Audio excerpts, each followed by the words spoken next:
apuntarme para hablar de este tema. Como saben, el sistema penitenciario no es un tema que aparezca mucho en las noticias, a menos que haya caos y que el sistema se esté cayendo y así se aparezca en todas las noticias, como lo último que pasó con el tema del COVID.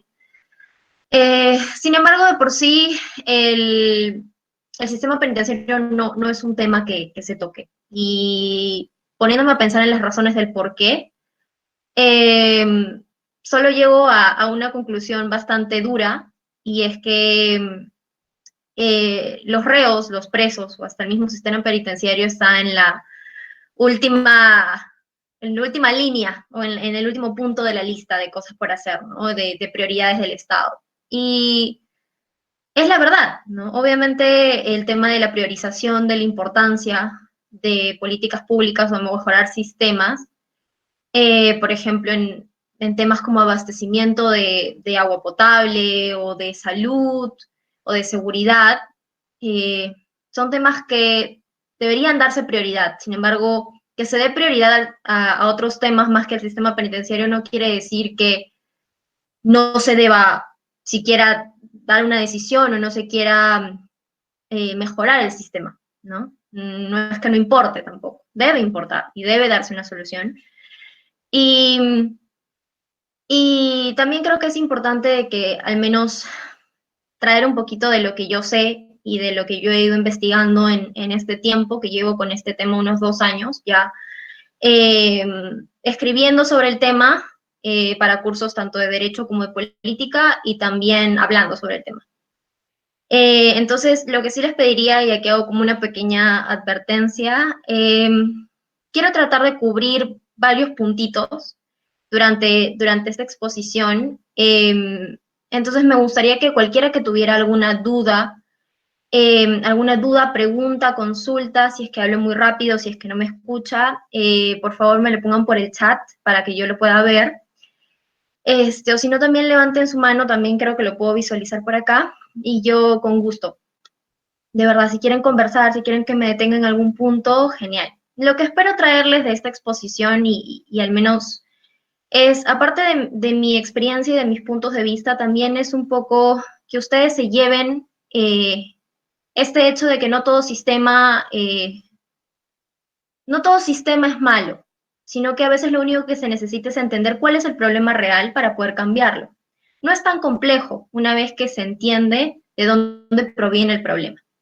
Y, y esto se puede aplicar para otros temas políticos que me gustaría que ustedes puedan hacer ese ejercicio cuando termine esta exposición, ¿no? Voy a hacer dos cortes, un corte a la mitad y al final voy a terminar con una pregunta para poder construirlo todos juntos, la respuesta a esa pregunta. ¿Ok? Bien, entonces voy a empezar poniéndoles un videíto. Eh, es un videíto un poquito largo, 4 minutos, sé que es mucho, pero honestamente creo que es muy importante que lo miren porque tiene datos actualizados de la situación en el sistema penitenciario peruano. Entonces, eh, eh, y es muy, muy entretenido y muy dinámico. Entonces, lo voy a poner y luego lo conversamos.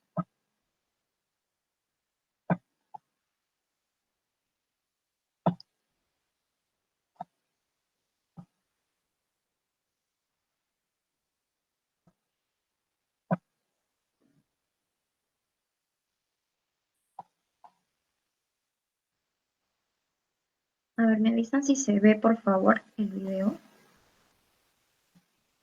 No sé si Andrea o José me pueden decir si se ve o no. Andrea, sí se ve. Ya, genial. Entonces, déjame agrandarlo aquí y le doy a play.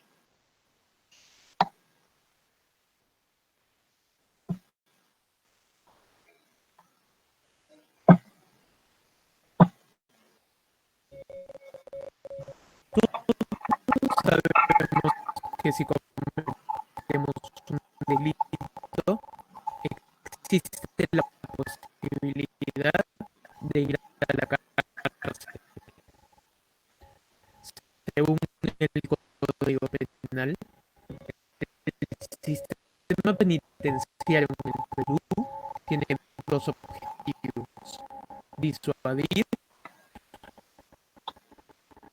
y rehabilitar. Es decir, prevenir los delitos y rehabilitar a los criminales para que puedan reintegrarse a la sociedad. ¿Estamos cumpliendo con estos objetivos? ¿Cuál es la condición de los penales en el Perú?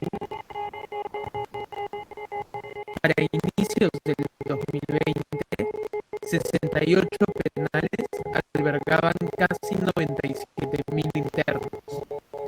Esta cifra revela un problema. 68 penales no son suficientes para albergar a esa cantidad de personas. Para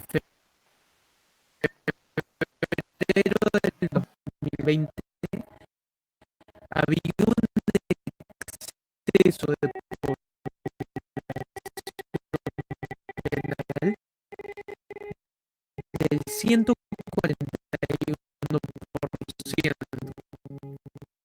Es decir, había 56.733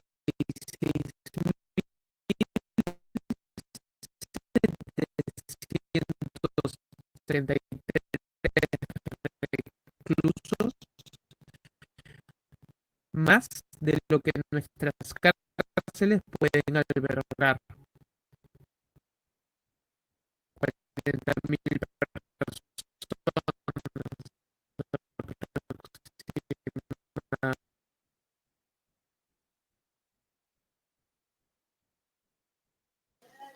A ver, me están diciendo que se escucha entrecortado, entonces creo que si no, ¿qué hacemos, Andrea? Te paso el link y lo puedes presentar tú.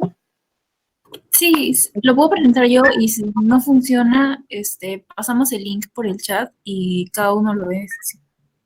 Ok, a ver, lo estoy pasando por aquí. Igual si no lo pongo en el chat para que...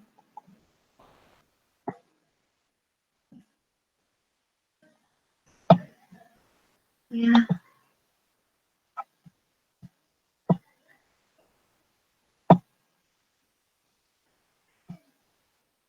Ya, voy a intentar compartirlo. A ver.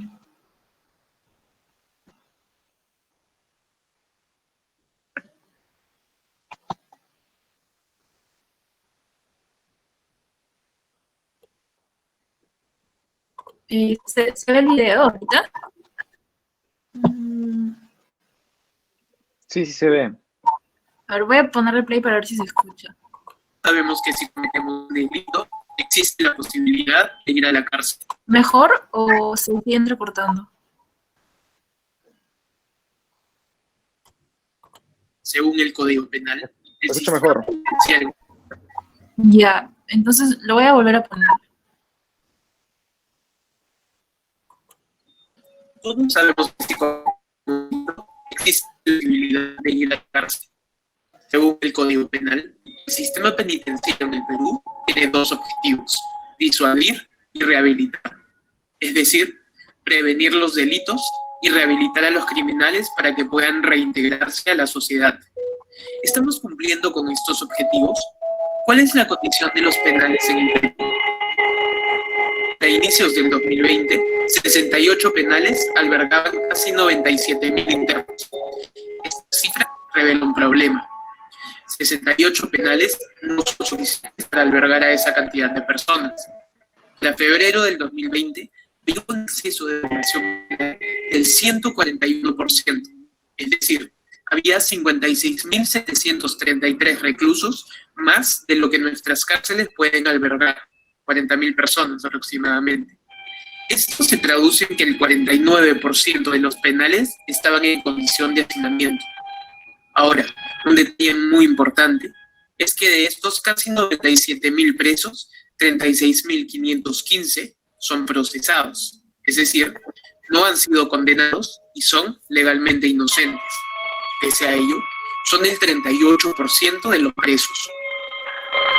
Por otro lado, El sistema penal debe contar con políticas que permitan efectivamente la protección y rehabilitación de sus internos. Sin embargo, muchos de los grupos vulnerables no son tomados en cuenta. Por ejemplo, madres y niños. En nuestro sistema penal, las madres pueden convivir con sus hijos en los penales hasta que estos cumplan los 3 años de edad. Para febrero del 2020, había 170 niños y 24 mujeres gestantes en nuestros centros penitenciarios. Según un informe de la Defensoría del Pueblo del 2017, solo un penal tenía espacios diferenciados para madres y niños, ningún penal tenía un médico pediatra para atender la salud de los pequeños y solo uno tenía un médico obstetra para atender a las gestantes. Adicionalmente, unos 2.270 reclusos eran adultos mayores con necesidad de atención médica regular y otros 421 tenían algún tipo de discapacidad. Sin embargo, gran parte de los penales no tenían ninguna política específica para tratar a personas en estos grupos. De hecho, el problema de salud va mucho más allá de los grupos vulnerables. Según la Organización Panamericana de la Salud, debería haber al menos 25 profesionales de la salud por cada 10.000 personas. En contraste, según el INPE, para el 2018, solo había 17 por cada 10.000 presos, y la gran mayoría de ellos en la capital. La cantidad de doctores no varió mucho desde el 2006, cuando nuestro sistema penal albergaba unas 50.000 personas menos.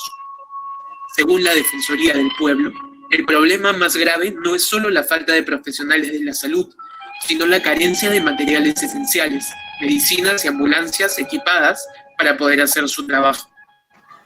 Estas carencias se ven reflejadas en la salud de los reclusos. Según el INPE, en el 2018 se diagnosticó 3.270 casos de tuberculosis. Considerando la cantidad de reclusos, la tasa de esta enfermedad en los penales es 36 veces mayor que la tasa a nivel nacional. En todo el Perú hay 100 casos por cada 100.000 habitantes. En los penales hay 3.596 por cada 100.000 habitantes. Finalmente, recordando que el sistema penal tiene como objetivo rehabilitar a los internos para su reinserción en la sociedad, debemos tomar en cuenta la salud mental. El INPE señala que entre septiembre del 2018 y septiembre del 2019, solo el 10% de los internos ha recibido atención psicológica de manera mensual. Además, según el informe estadístico del Instituto Nacional Penitenciario del 2020, un 25.18% del total de reclusos ingresantes entraba al sistema penitenciario por segunda o más veces. Conociendo estas cifras, ¿crees que nuestro sistema penitenciario realmente logrará rehabilitar a sus internos? Por lo contrario, ¿puede que la situación empeore para los que entran al sistema? Si te gustó este video, dale like. Andrea, Compartiendo. Gracias. Ya, ahora voy a... No sé si puedes dejar de compartirlo. Sí, gracias. A ver, vamos a ver si puedo volver a poner. Ya, ahora sí. Listo. Ya.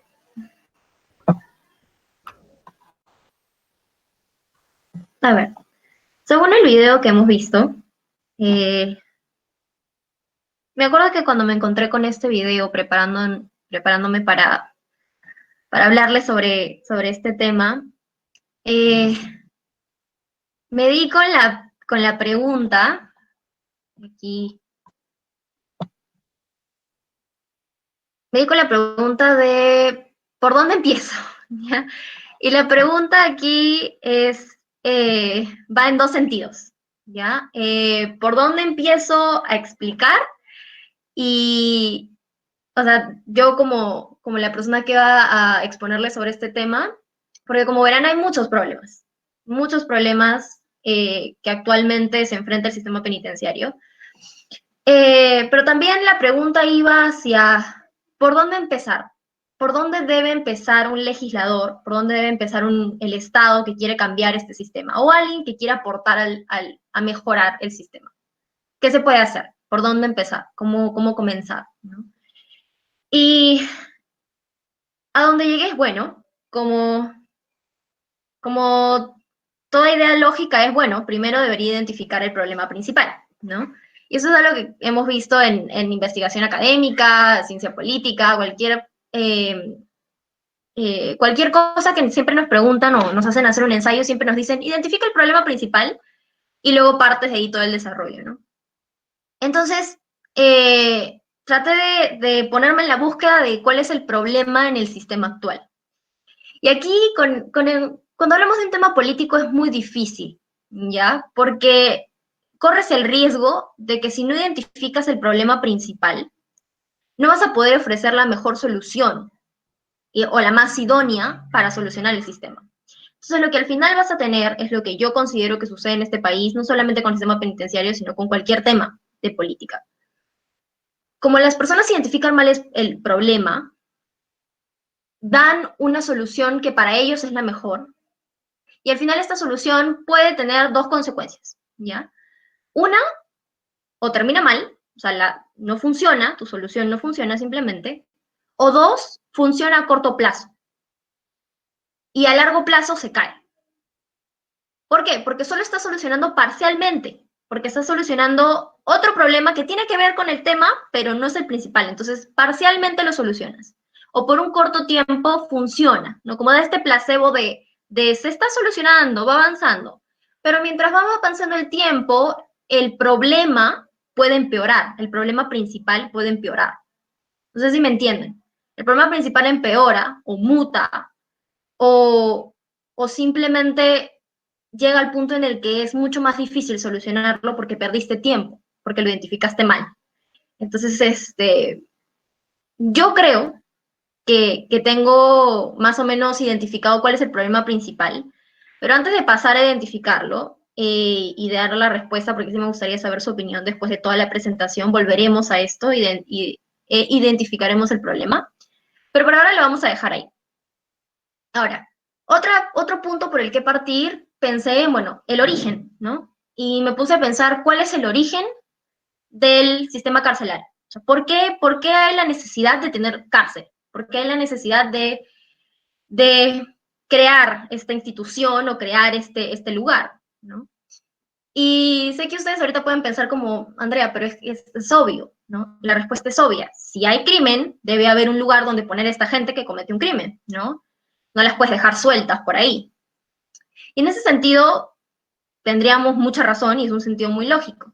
Sin embargo, como poniéndolo más en palabras formales, mi respuesta es que la cárcel se usa como un mecanismo para reprimir la criminalidad, ¿no? Se usa como un mecanismo para poder contener a esta gente que comete un crimen, ¿no?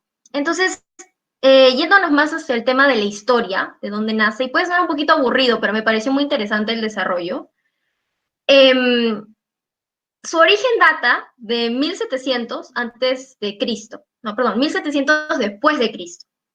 Y empieza con el Código Hammurabi. Para las personas que no estudian Derecho, yo tampoco sabía esto y estudio Derecho, pero bueno, el Código Hammurabi es una de las leyes más antiguas de este mundo, ¿ya? Y es básicamente un dios que creó estas leyes, que eran como unas 280 leyes, y que fueron las primeras en el mundo, ¿ya? Y básicamente estas leyes empezaban, y les voy a dar unos ejemplos, estas leyes empezaban como, por ejemplo, si tú golpeas a alguien, entonces mereces ser golpeado.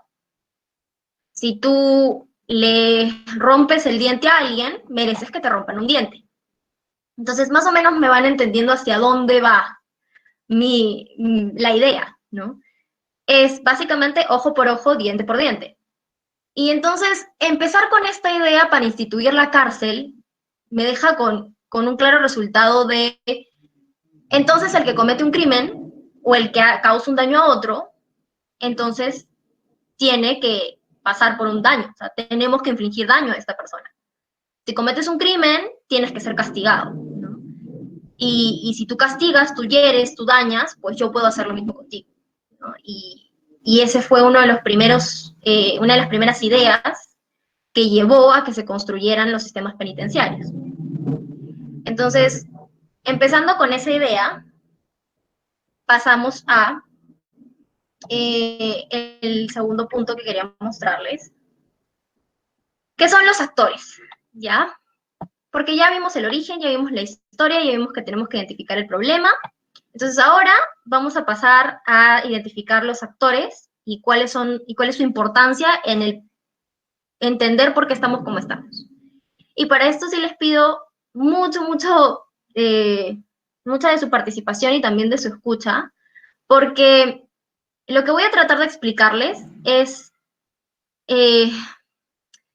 un ciclo de desarrollo que va a llevarnos a una conclusión. Y me gustaría que ustedes llegaran a esta conclusión conmigo. Entonces, si no me escuchan en alguna parte, si se me corta, o si simplemente ustedes no llegaron a entender algo que dije, o tienen dudas, o desean que repita, yo feliz, de verdad. Pero me gustaría que lo entiendan porque este ciclo, ya más adelante se los voy a comentar, se va a repetir en varios temas de política. Entonces me gustaría que pudieran hacer este ejercicio conmigo y seguirme. Bien, para entender a los actores, es importante definir quién es el actor principal, ¿no? Y el actor principal, yo considero que es el Estado. Pero ahora, otra cosa que sí me gustaría que les quede muy claro y que esto sí les digo que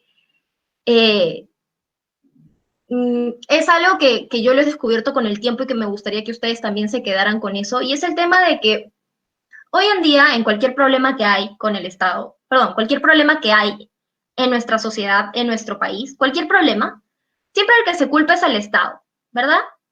Siempre el que culpamos, al primero que la gente va y le entrevistan a la persona, ¿y el Estado qué hace? ¿Y dónde está tal persona? ¿Dónde está tal persona? O el Estado no está haciendo nada, el presidente no está haciendo nada. Y siempre culpan al Estado, ¿no? Me refiero. Entonces, aquí hay que entender a qué nos referimos con Estado, ¿ya? Y básicamente, respondiendo a la pregunta de quién es el responsable directo, quién tiene la responsabilidad de haber tomado esa decisión, de haber aprobado esa ley, de haber generado esa idea, de haber contratado, de haber firmado el documento, ¿quién tiene la responsabilidad directa? Porque esto es algo que es una información muy básica, pero el Estado no es solamente el presidente, el Estado se compone de 3 poderes, el poder ejecutivo, el poder legislativo y el poder judicial. Y los 3 cumplen roles muy distintos unos de otros. Entonces, cuando hablamos de que el Estado tiene la culpa, básicamente no podemos decir que los 3 tienen la culpa, porque los 3 no tienen las mismas responsabilidades. Y probablemente los 3 no se comuniquen muy bien unos entre otros, como nos ha pasado, como ustedes saben, que a veces ha habido rencillas entre unos y otros y así. Entonces, les pido que cada vez que escuchen que la gente diga el Estado tiene la culpa, piensen directamente en cualquier tema, piensen directamente en quién tiene la responsabilidad. Y así van a identificar el verdadero actor, el verdadero no culpable, porque yo no creo que solamente sea no solamente creo que el Estado a veces tiene la culpa, sino que a veces es todos juntos colaboramos a que a veces la situación esté como esté, ¿ya? Y bueno, volviendo a este tema de el sistema penitenciario, parte el sistema penitenciario de leyes y parte de políticas públicas sobre este tema. Entonces, ¿quién dicta las políticas públicas? ¿Quién dicta las leyes? ¿Quién genera este contenido a aplicar sobre este tema?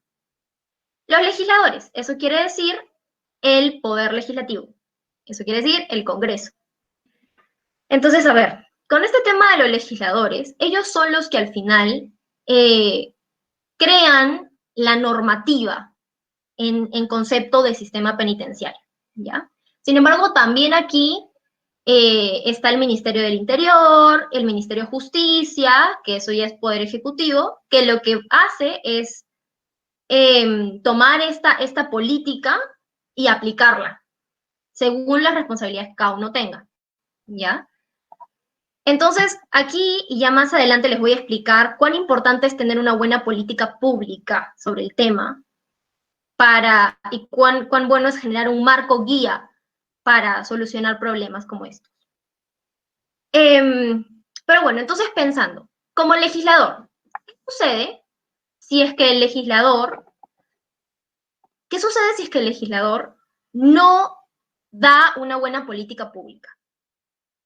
Si es que el legislador no da una buena política pública, no da una buena normativa y se deja llevar por populismo, presión política, presión social, o simplemente en desconocimiento genera una mala política sobre el tema, ya esta política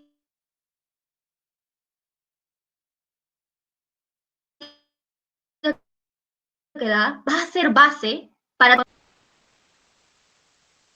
mala, es deficiente, es los demás actores van a replicar lo que está aquí. Y entonces ya vamos viendo ya van más o menos entendiendo hacia dónde me voy yendo. Entonces empezamos la cadena con el legislador. El legislador, en su afán por quizás cumplir lo que la sociedad le pide, no sé, más pena, ¿no? Por ejemplo, más pena para los rateros, ¿ya? Más pena para la gente que roba, ¿ya? Ok. Entonces, como ejemplo, vamos a poner que la gente quiere más pena de la que hay actualmente. Entonces, el Congreso saca su ley y dice, ok, vamos a hacer 45 años por robo, ¿ya? Que en la vida real no es así. Para que sepan nada más, son 35 años, es el máximo que le pueden dar a alguien por cualquier delito. Y de ahí, bueno, de ahí viene la cadena perpetua, pero eso ya son en casos muy puntuales, pero 35 es el máximo, ¿ya? Entonces, pónganse que diga 45, ¿ya? Y saca su ley y dice 45. Vamos a entender que esta persona no tiene buenos asesores jurídicos o ni siquiera tiene asesores capacitados para ver el tema del sistema penitenciario. Y también yo creo que no solamente es un trabajo de los asesores no van a hacer todo el trabajo por ti. Tú también tienes que tener un deber de poder informarte como legislador sobre el tema, ¿no? Y tú también debes saber de primera mano o conocer sobre el tema. Pero supongamos que no pasa así. Como pasa hoy en día, no pasa así. No pasa así y tenemos 45 años por robo. Entonces, estos 45 años por robo va a ser aplicado por el siguiente en la cadena, que es el primero y el primer actor real de cuando sucede más hasta casi el inicio del proceso, hasta antes del inicio del proceso está la policía, porque al final la policía es la que te detiene, ¿no? La policía es la que investiga el caso, la policía es la que tiene el primer contacto directo con el presunto delincuente, ¿no? O el presunto criminal. Entonces, al final la policía, y aquí también hay cierta tajada de culpabilidad también la tienen las policías, en el sentido de que, ¿qué pasa si un policía no desea, como hemos visto a veces, que no desea cumplir con su trabajo de la manera más adecuada posible? ¿Qué sucede si él no tiene la motivación o si él no conoce bien la normativa? ¿O qué pasa si él la conoce bien y también sabe los vacíos que hay en esta normativa y abusa de ellos?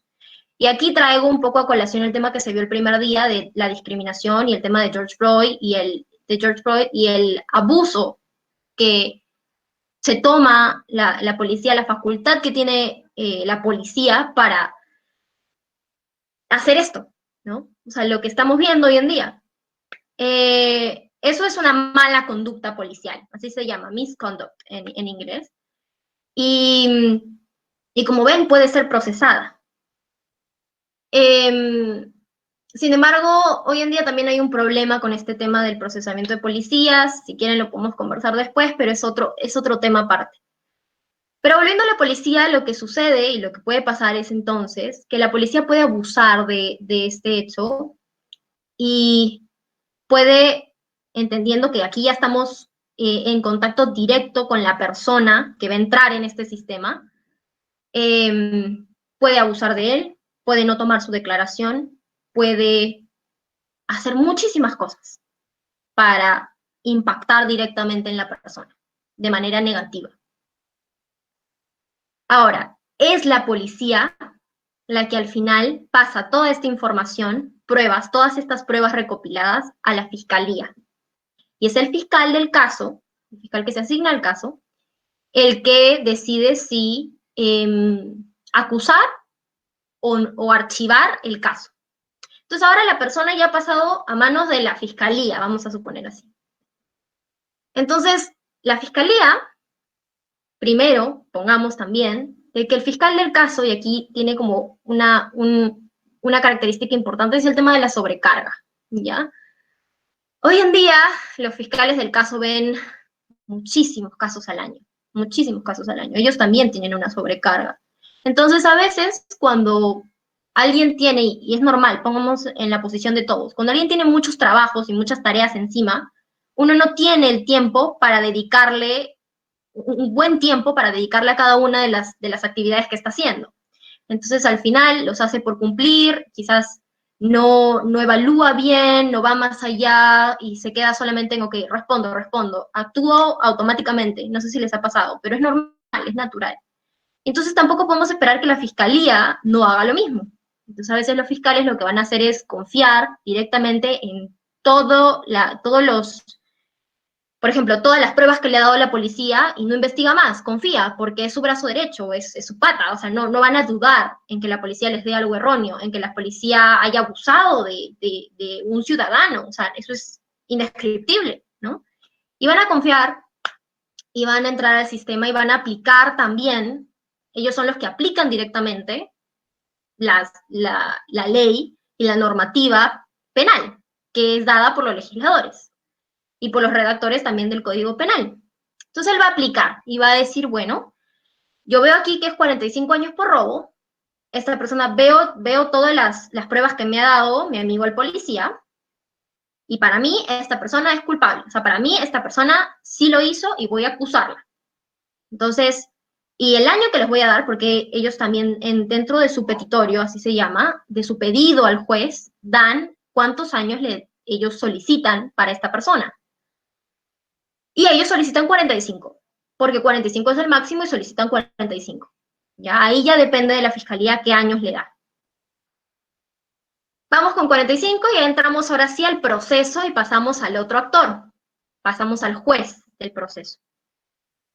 Ahora, el juez lo que va a hacer es analizar tanto lo presentado por el fiscal, los argumentos y las pruebas presentadas, y también va a analizar lo que dice el abogado defensor. Y aquí también entramos a otra cosa con el tema de la sobrecarga, y es que la mayoría de las personas que terminan en este tema del proceso, terminan en un proceso penal, son personas que quizás no tengan los recursos para tener un abogado privado. Entonces al final van a tener abogados del Estado, abogados públicos. Y honestamente yo no conozco mucho sobre el tema, pero los abogados públicos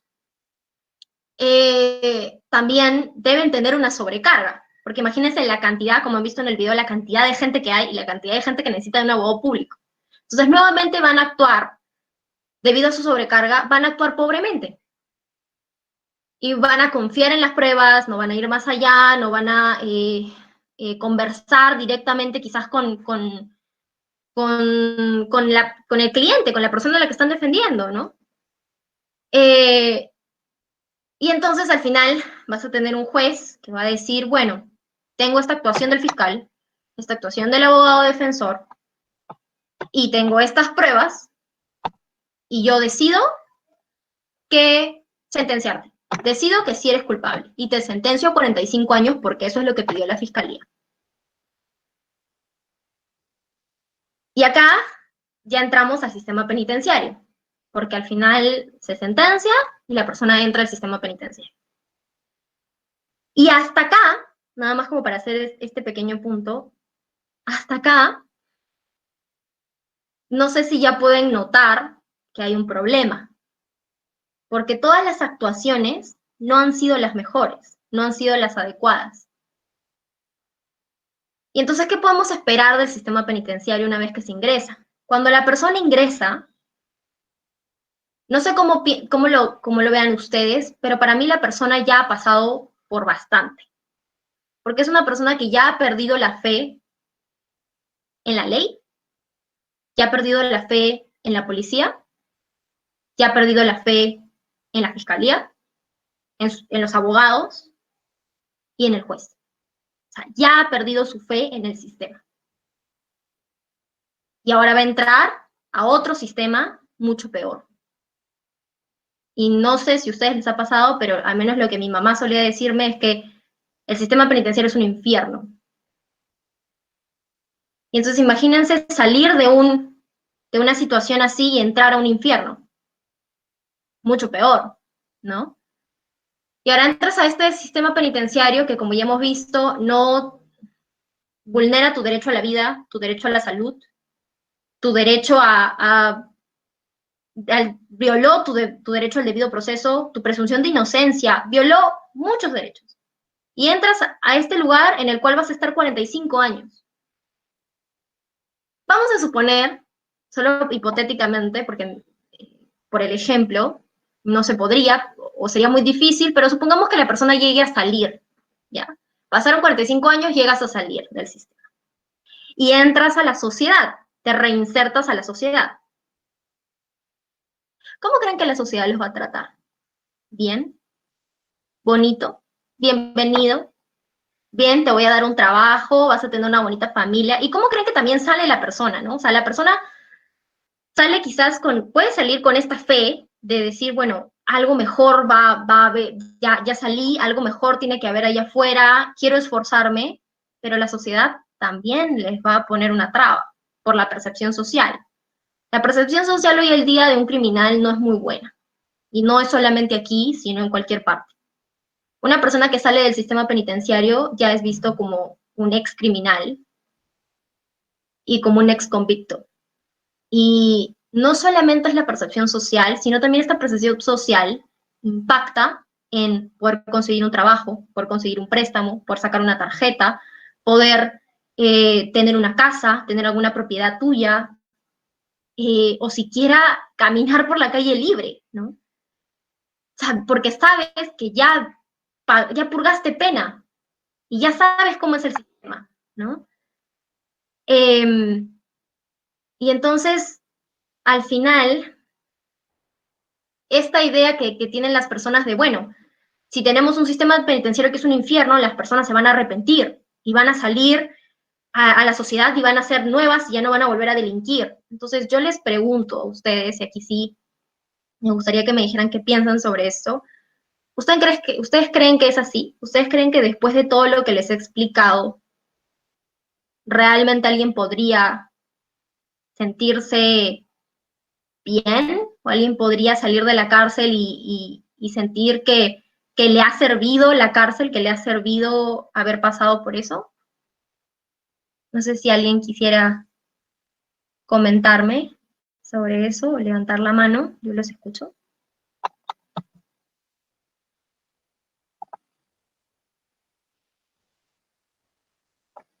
O si no, pónganme en el chat, si no se animan. No sé si también hay Andrea, una... hola, Sí, dime. Sí, dime, César. hola a todos. Eh, bueno, justo escuché esta última parte de tu exposición porque estábamos en otra reunión con la gente de redacción, pero sí, eh, en el caso de cómo está diseñado el sistema penitenciario, cuando estas personas que han cumplido una condena salen a la sociedad, me parece que, o sea, no hay una oportunidad real de que se puedan reinsertar a la sociedad en los términos como se plantea teóricamente, ¿no? Es más, creo que nuestro sistema penitenciario lo que hace es profesionalizar el crimen, pues, porque hay bandas de crimen organizado que operan desde las cárceles y utilizan todo tipo de medios tecnológicos para hacerlo, ¿no? No tienen necesidad ni siquiera estar frente a frente a la víctima. Entonces, es un problema grave, pues, que ya es más de política pública o de política criminal que le correspondería al, bueno, al Ejecutivo y a nuestros congresistas tomar cartas en ese asunto. Pero sí, o sea, las personas que salen hacia afuera, eh, en su gran mayoría creo yo, no sé si estoy pecando de generalizar, pero creo que salen con una eh, con una idea más completa de cómo hacer sus fechorías y cometer más crímenes, ¿no? De una manera más profesional que incluso antes de entrar a las cárceles. Ujú. Sí, César, tienes toda la razón. Tal como está el sistema penitenciario hoy, lo único que en nuestro país, lo único que hace es volverte peor. Es más, tú quizás entraste no cometiendo el crimen y terminas sabiendo acerca de qué es a lo que te estaban enjuiciando, de lo que te estaban acusando, ¿no? Y terminas aprendiendo y terminas diciendo, bueno, vamos a intentar y adentro terminas delinquiendo, ¿no? Y, y sí, tienes toda la razón. No sé si a alguien más le gustaría comentar, sino para pasar al siguiente tema, que es algo que ya introdujo un poco César sobre el tema de la política criminal, que me gustaría hablarles un poquito.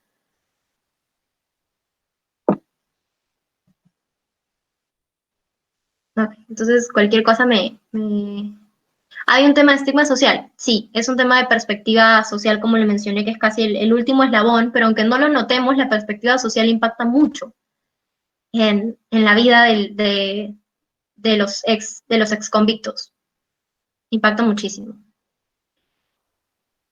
Bien, entonces pasemos a hablar un poco sobre la política criminal, que esto sí me interesa que al menos puedan conocer un poquito sobre políticas públicas también. ¿Ya? Yo no sé mucho, me gustaría saber mucho más sobre política pública, pero bueno, ya poco a poco uno va informándose más, pero bueno, la política criminal, como dijo César, depende mucho del legislador y del marco que éste tenga sobre el tema.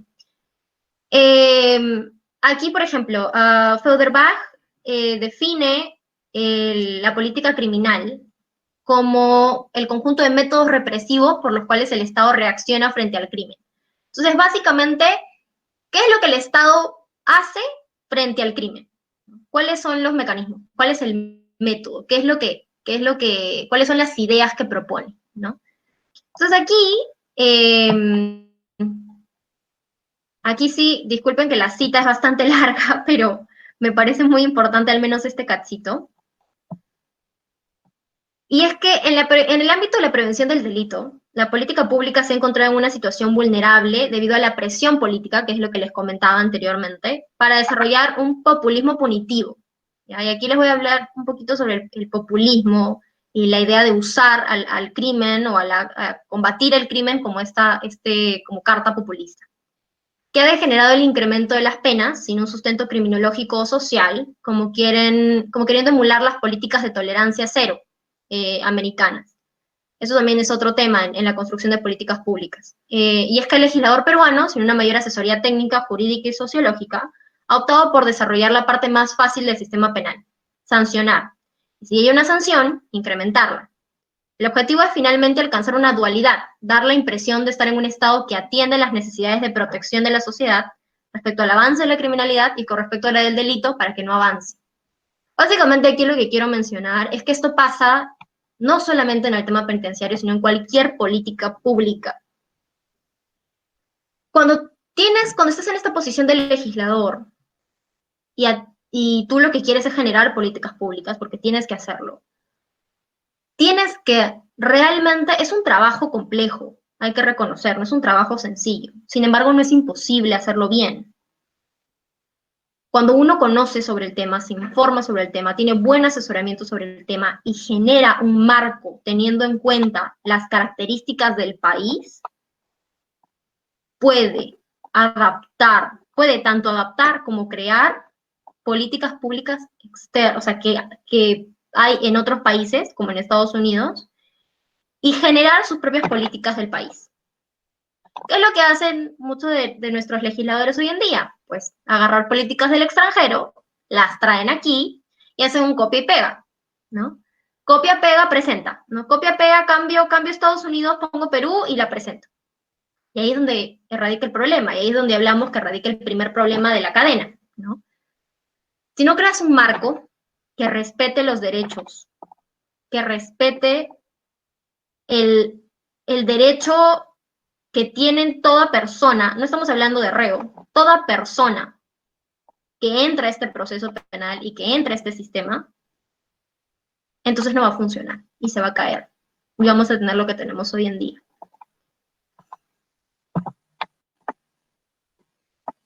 Bien, por último, como ya último tema, es esta discusión dentro de la política criminal sobre este debate entre sancionar y rehabilitar. Como vieron en el video, según nuestro Código Penal, el sistema penitenciario debería cumplir esas dos premisas, ¿no? Sancionar, pero también rehabilitar a las personas para volver a la sociedad.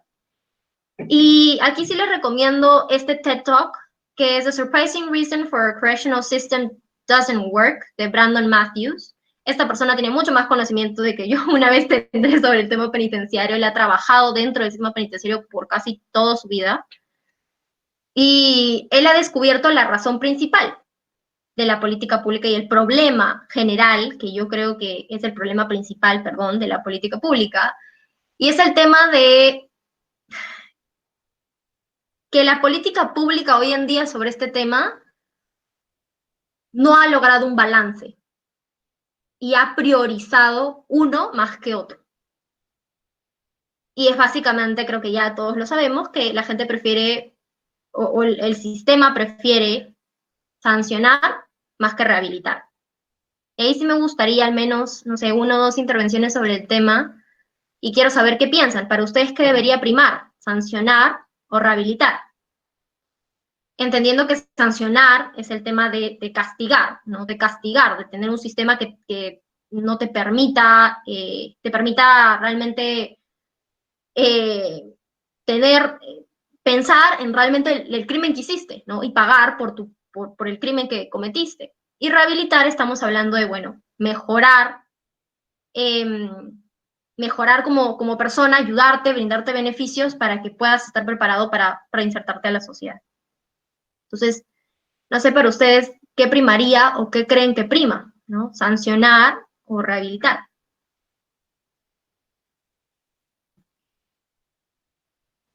Ambas deberían tener el mismo peso, dice Ariana. Correcto, yo también pienso lo mismo, Ariana. Con este tema es un poco complicado, ¿ya? Y les voy a decir por qué cada extremo es malo.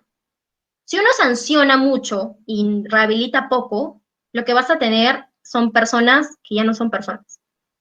Y perdón que lo diga así, sea muy extraño de pensar, pero vas a tener personas que ya no desean formar parte de la sociedad, porque han sido tan castigados y también aquí la salud mental es clave, ¿no? ¿Cuál es el impacto que tiene el sistema sobre esas personas, ¿no? Y si te vas mucho a rehabilitar y poco a sancionar, al final vas a tener gente que piensa que el sistema penitenciario es una burla, pues, y que vas allí a que te rehabiliten y a tener grupos de ayuda y psicólogos y comida gratis y techo gratis, eso tampoco es la idea, ¿no? Entonces aquí debe haber un balance. Y él habla, Brandon Matthews habla y él propone su propia solución, ¿no? Yo ahorita no tengo una solución para el tema, per se, pero creo que debe haber un balance, porque no puedes, y perdón que lo diga, pero no puedes ser hipócrita como Estado y decir, estamos rehabilitando, pero sanciona, pues. O sea, al final estás sancionando más de lo que rehabilitas, pero es como si digas, oye, pero rehabilito, poco, casi nada. Por cada penal tengo un grupo para que hagan, no sé, un grupo y ya, pero rehabilito, ¿no? Pero ¿quién va a ser rehabilitado si lo que más sufre es la sanción, ¿no?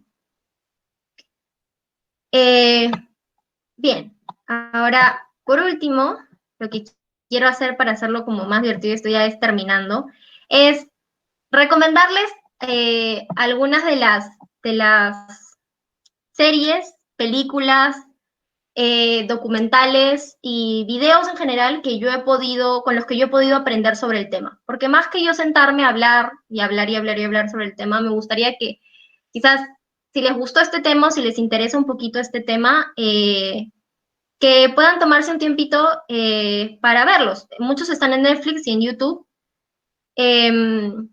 Y nada, aprovechen esta cuarentena y este tiempo libre que tenemos para ver quizás uno o dos o si se animan. Para temas de condiciones carcelarias, y para que sepan las malas condiciones carcelarias, tengo 3 recomendaciones. Una es Inside the World's Toughest Prisons, está en Netflix, como ven en el póster, y es este chico que se llama Raphael Rowe, que él estuvo 12 años en una prisión de Inglaterra por un crimen que no cometió. Se le acusó de robo y homicidio. Y pasó 12 años, salió, porque obviamente él no cometió el crimen, salió después de 12 años y ahora lo que él hace es insertarse en como dicen, las cárceles, en las peores cárceles de todo el mundo, se inserta dentro de la cárcel como si fuera un reo más. Graban, conversan y básicamente te explica un poco sobre las condiciones, ¿no? Y está 2 o 3 días ahí. Entonces ahí van a poder ver que no está muy lejos de casa, o sea, no sale Perú, gracias a Dios, pero está Colombia, Honduras, Brasil, y sería bueno que lo pudieran chequear. De esta Behind Bars es un documental en YouTube, y este caso y esta foto que ven aquí es real. Esta es una prisión en Madagascar, y así duermen los reos, ¿ya? Porque todo esto de aquí son como pequeños espacios donde la gente duerme, y aquí debería dormir una persona por cada espacio, y duermen casi 5 por cada espacio. Entonces, como no hay espacio y está totalmente llena, la gente duerme en el piso, y cada hora y media hay alguien que está aplaudiendo para que la gente dé vuelta. Y bueno, de allí está Loca, que esto es una serie de televisión que igual entra a las cárceles en Estados Unidos y graba a los internos. Ahora, de ahí tengo otro que esto sobre proceso penal, para que sepan que el proceso penal no siempre es sencillo y tiene muchos errores, como ya comenté con mis ejemplos anteriores. Time, The Khalif Browder Story, es la historia de un chico de 16 años que fue acusado de haber robado una maleta, una mochila, y pasó sin ser enjuiciado, pasó solamente en este proceso en su proceso penal, pasó 3 años en un reclusorio. Y en estos 3 años sufrió un constante abuso por parte de la policía, tortura y malos tratos por 3 años. Y estuvo 2 de esos 3 años, estuvo en solitary confinement, que es, para los que no sepan lo que es, ahorita no sé cuál es la traducción en español. Solitary confinement es básicamente un espacio de 1 por 1, donde la persona está 23 horas al día y solamente sale 1 hora para bañarse y jugar o tener un espacio recreacional. Y luego vuelve a entrar y así, por 2 años. Un chico de 16 años. Salió a los 18, 19, porque al final su caso fue desestimado porque no lo hizo. Y el chico lamentablemente terminó suicidándose porque no pudo con su depresión, con la ansiedad que le provocó estar ahí y eso, ¿no? Y bueno, si quieren saber mucho más de su historia, les recomiendo que lo vean, para que vean que el sistema, a veces, por más que sea el sistema más increíble de la vida, tiene errores. Luego está The Innocence Files, y ya para explicarles rapidito, The Innocence Files son varios casos en los cuales se trata de una organización, de una ONG, perdón, que se llama The Innocence Project, que básicamente brindan ayuda legal gratuita, o sea, asesoría legal gratuita a personas que han sido mal enjuiciadas por el sistema. Y solo para darles así como un dato, la mayoría de los casos, si no todos, no son 2 años los que han pasado en prisión, personas que han sido inocentes. Tampoco 5, tampoco 8, tampoco 10, más.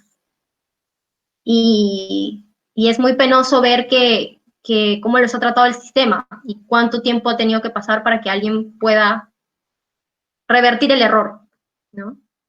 Y bueno, por último, como para la cereza del pastel, Exhibit A habla sobre pruebas, ¿ya? Y sobre cómo las pruebas que nosotros creemos que son pruebas que son indudables, realmente no lo son. Por ejemplo, no han visto que no han escuchado siempre que la gente dice como no, pero el video es la mejor prueba, ¿no? Una foto, un video, una foto son las mejores pruebas, o la sangre, ¿no? Una prueba de sangre o una mancha de sangre es la mejor prueba que hay, ¿no? Bueno, vean Exhibit A y van a darse cuenta que no es así siempre. Y Exhibit A, solo como un pequeño dato, Exhibit A fue una de las series que me hizo darme cuenta de por qué sigo estudiando Derecho. Porque el sistema, la verdad, el sistema es muy duro. El sistema es muy duro y el proceso es muy complejo. Es muy complejo y hay mucho, a veces mucho margen de error. Y aquí en el tema penal estamos hablando de personas, ¿no? Entonces, aquí es mucho más riesgoso equivocarse. Y ya por último, estos son como unos extras, perdón, como unos extras. Está The 13, que eso sí ya es como un deber, que todo, es como mi deber personal, no sé, es como un reto que yo he asumido y es el tratar de hacer que todo el mundo vea The 13. Y es básicamente un documental que habla sobre por qué en Estados Unidos hay más gente afroamericana en prisión que gente blanca. Y cuál es este estigma de que las personas afroamericanas o afrodescendientes son más propensas a cometer crímenes que la gente blanca. O por qué esa idea nace, ¿no? Entonces, por favor, véanla, es muy buena y les va a hacer entender un poco por qué Estados Unidos está como está y por qué la gente piensa y tiene esos estereotipos y de dónde nace. Luego, I Am a Killer es como yo les pido que por favor hagan este ejercicio y vean I Am a Killer. Se llama así porque toda la gente que va a estar ahí, que va a salir en cada episodio, son gente que ha cometido el crimen, ¿ok? Son gente que no es gente inocente, como lo que expliqué antes, es gente culpable. Sin embargo, me gustaría que escucharan sus casos y se pusieran en el trabajo de un juez. Pónganse como en la idea de un juez y pónganse a pensar, después de que la persona haya contado todos los hechos, todo lo que pasó, les va a contar cuánta pena le dieron, ¿no? Y muchas veces la mayoría de las penas son cadena perpetua o hasta pena de muerte. Entonces, chequéenlo y al final decidan si ustedes están de acuerdo con la pena que se les otorgó a esa persona o no. Y la razón por la que les decía hacer este ejercicio, porque es el ejercicio que a veces yo hago, y es que estoy casi segura, o al menos tengo una cierta probabilidad de que alguna de las sentencias o alguno de los casos ustedes van a diferir con la decisión que se tomó.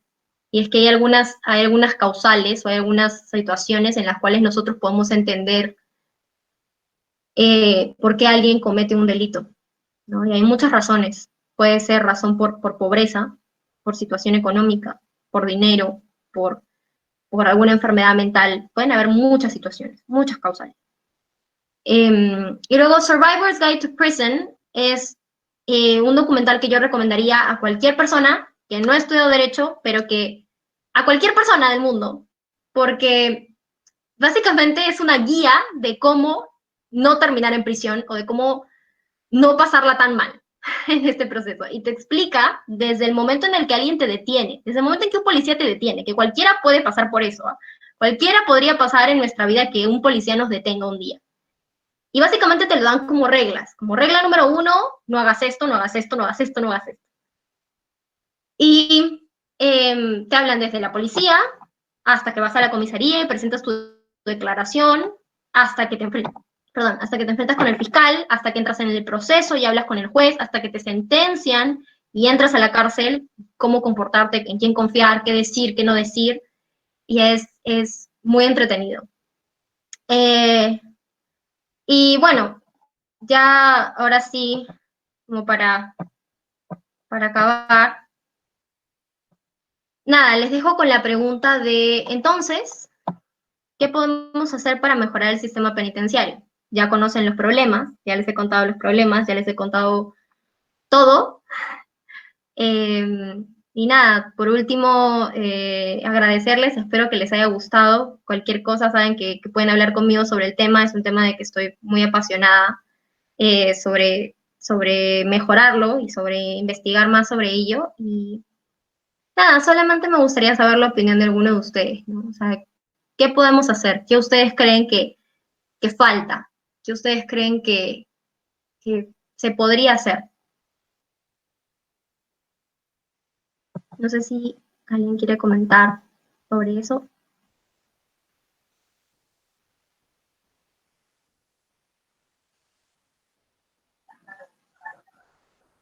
Sí, sí, dale algo.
Andrea está silenciada, creo.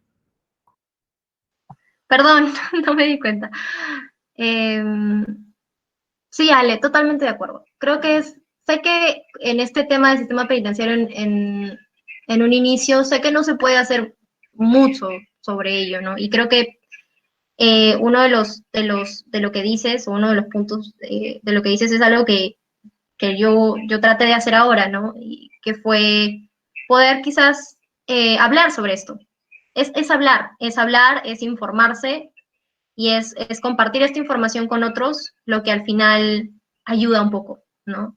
Lo que quizás no es mucho, pero es algo, ¿no? Y levantar esta idea, ¿no? Dejar esta idea de que no, o sea, ellos no, los reos no importan, ¿no? O son gente que al final son criminales, ¿no? ¿Por qué? Porque nos debe importar su salud, porque nos debe importar, porque son seres humanos, por eso nos debe importar, porque son seres humanos y tienen derechos. Y por más que se les haya restringido derechos eh, por el mismo proceso, los deshumanizan, correcto. Sí, es una deshumanización tremenda la que pasan. Es un trauma tremendo, pero la gente no lo ve o a la gente no le importa. ¿Por qué? Todavía, les digo que honestamente todavía no lo sé. Pero, pero sí, a veces es lo que yo he podido notar, ¿no? Gracias, Ale. ¿Alguien más tiene alguna opinión como para cerrar? Realmente me gustaría saber su opinión del tema. Sé que es un tema que quizás no muchos conocen o que no muchos tienen este interés, pero me gustaría saber qué piensan o qué se llevan de lo que les he podido mostrar en este poquito tiempo, ¿no? De verdad que me haría muy feliz saber qué piensan.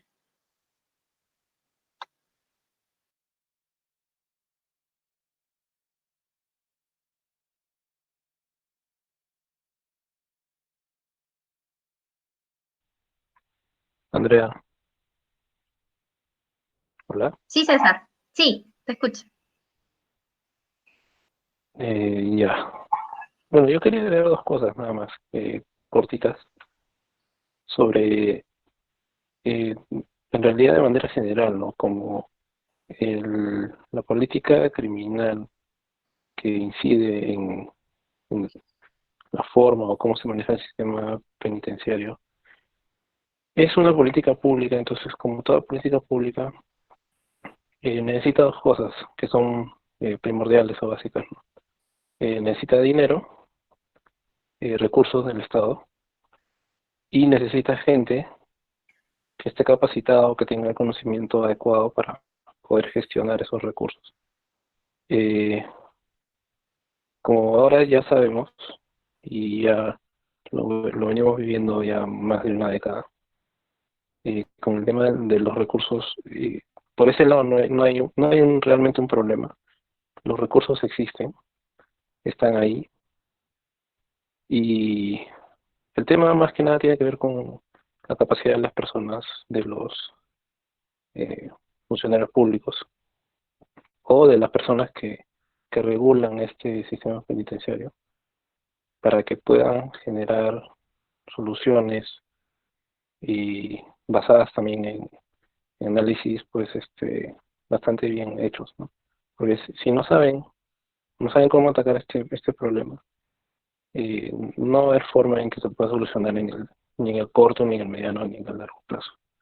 Entonces creo que ese es un tema que en el Perú, y bueno, y en realidad en muchos países, pero en el Perú particularmente adolecemos bastante, el tema del conocimiento, de las capacidades, para que se puedan hacer cambios reales. eh, y en específico en este tema también, ¿no? Es un tema transversal. Y bueno, nada más. Gracias, César. Sí, o sea, has describido mucho la realidad de las cosas. Y como les digo, me gustaría que quede como ejemplo el comentario de César, ¿no? No es complicado darse cuenta de lo que está mal. O sea, si se dan cuenta, no es necesario que tengan una maestría en Derecho o una especialización en políticas públicas para entender cuáles son las cosas que tienes que pensar o en qué se necesita para mejorar el sistema, qué se necesita, qué está mal, ¿no? Y, y entonces, si nosotros podemos hacer ese ejercicio, como han visto que ha hecho César, así considerar, mira, hay que considerar 1.2, 3, 4, 5, ¿por qué no lo pueden hacer nuestros legisladores, no? Así que eso, ¿no? Sophie dice que se debería informar más a la población sobre lo que demanda mantener las prisiones y las condiciones en las que se encuentran para evitar el populismo de muchos candidatos que toman este tema en sus campañas políticas y evitar la desinformación de la población. Déjenme ver, no sé por qué en el PPT no les he mostrado que tenía una parte, aquí está, perdónenme, sobre este tema, ¿lo ven? Pena de muerte es un tema que se habla muchísimo y que va mucho con el tema del sistema penitenciario, ¿ya? Y quizás, miren, ¿por qué no saqué la pena de muerte y por qué no hablé sobre la pena de muerte? Ya para acabar, perdón, José, Andrea, sé que me van a matar, pero lo considero necesario. La pena de muerte no es un tema que yo quería traer a debate ahora, porque siento que es un tema en el cual, como dice Sofía, no mucha gente conoce realmente lo que está detrás de la pena de muerte. La gente ha usado mucho esta carta de pena de muerte como una propaganda populista. Y la misma sociedad usa la palabra pena de muerte sin consecuencias, porque piensan que esa es la solución para mejorar, para reducir las tasas de criminalidad. Yo no sé cuál es su opinión, me encantaría saberla, me encantaría discutir, quizás más adelante podemos, pero lo que me gustaría es que se tomen este tiempo la gente que asisten de acuerdo, a favor, no sepan sobre la pena de muerte, que por favor vean estas tres o alguna de estas. Esta de aquí es una historia, está en YouTube, se llama My Life as a Death Row Executioner. Y nada, básicamente te habla de este hombre que está ahí en el póster, que él fue un verdugo, él fue un ejecutor de muchos casos de pena de muerte en Estados Unidos. Y te comenta su perspectiva sobre el tema.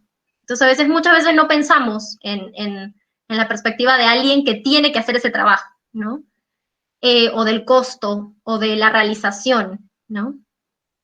The Fear of 13 está en Netflix y habla sobre un hombre, este hombre que sale en el póster, no me acuerdo cómo se llama, perdonen, pero es este hombre que está al final lo condenaron a pena de muerte y el hombre ha decidido morir. O sea, él está de acuerdo. Y básicamente el tema de él está de acuerdo quiere decir que ya no va a apelar su caso, o sea, ya no va a continuar su caso. Va a aceptar la pena de muerte. Y explican por qué. Él explica por qué está aceptando, por qué ya no quiere apelar, por qué desea morir, básicamente. Y por último, y ahí sí les voy a pedir a Andrea, a Vanessa, a José, que por favor vean este video, porque me encantaría, Heidi también, me encantaría Sofía, me encantaría replicar este esquema ya cuando nos veamos presencialmente. Death penalty and anti-death penalty, is there a middle ground? Es básicamente un debate.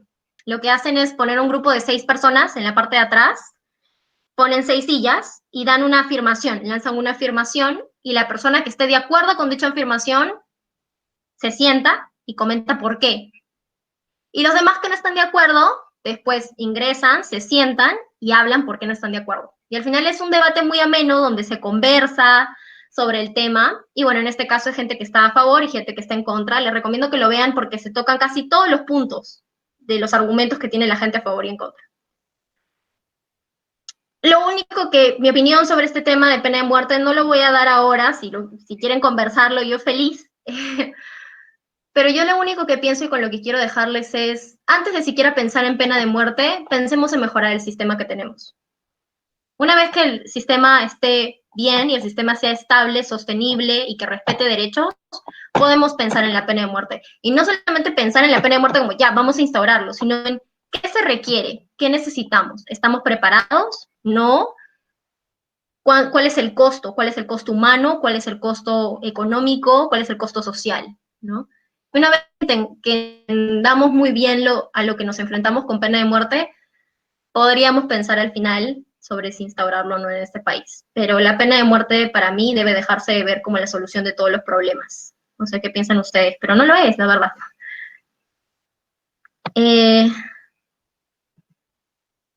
Listo. Creo que ya abarqué demasiado el tema. No sé, José o Andrea, ya les paso la batuta para la siguiente persona. Para mí fue un placer y le voy a dar el PPT a José para que si quieren, si no le pudieron tomar screen o quieren saber sobre alguno de las recomendaciones que hice, me avisan nomás, si no también me escriben y yo feliz.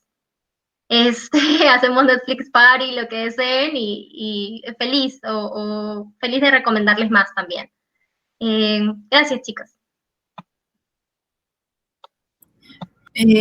Muchas gracias, Andrea, por la expo de hoy. Estuvo el tema muy interesante y has tocado el tema que de repente no muchas personas conocíamos respecto. Y bueno, ahora vamos a darle el paso a Gianmarco Vargas, quien nos va a hablar sobre el tema de discriminación. Gianmarco, ya puedes comenzar, si deseas.